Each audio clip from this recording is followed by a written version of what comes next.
The question goes to Tom Foley. It's from WNPR's Harry Jones. We're just a couple of weeks away from the second anniversary of Superstorm Sandy, and the Pentagon has just come out with a report that cites climate change as an immediate threat to national security.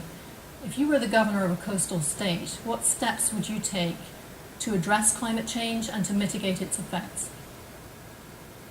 Is that a question for me? Yes, it is. Yeah. Listen, we've already done a lot in Connecticut to make our contribution, and then some, to reducing the greenhouse gases. We have built into our electricity rates and energy bills costs associated with getting alternative energy. I support most of those programs. I want to make sure that we aren't unnecessarily driving up electricity costs to make more than our fair share of the contribution toward global warming, but I certainly support the concept of making our contribution. Mr. Visconti? I believe we are in climate change, but it may not be global warming. There's a book called Chill. You also look at it. Chill is the name of the book, and it talks about the fluctuations of the climate and actually moving more into a mini ice age.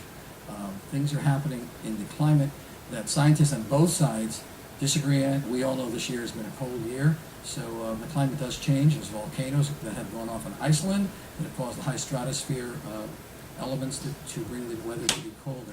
But in Connecticut, I'm for and I support. My house was 100% green energy. I do support clean energy. I think we cannot do enough to keep our environment clean for our children and for future generations. Do you believe climate change in part is caused by activities of man? Yes, but not the activities necessarily that some scientists believe they are. Mr. Foley, what do you think the cause of climate change is? Well, what I've said is it doesn't really matter. It's happening. So a leader and people in positions of public responsibility need to address a threat. So I don't think there's any debate about whether or not it's happening, so we have to find solutions. Governor Malone? Of course it matters. And yes, we have a warming climate. And yes, it has to do with the particulate in the air. And yes, the ozone layer is shrinking. And yes, we've had Irene and Sandy and storms in months that we've never had snow in before, and amounts of snow that we've never seen before. Of course there's climate change. That's why every environmental group that's made an endorsement in this race has endorsed me, because we're working together to address that.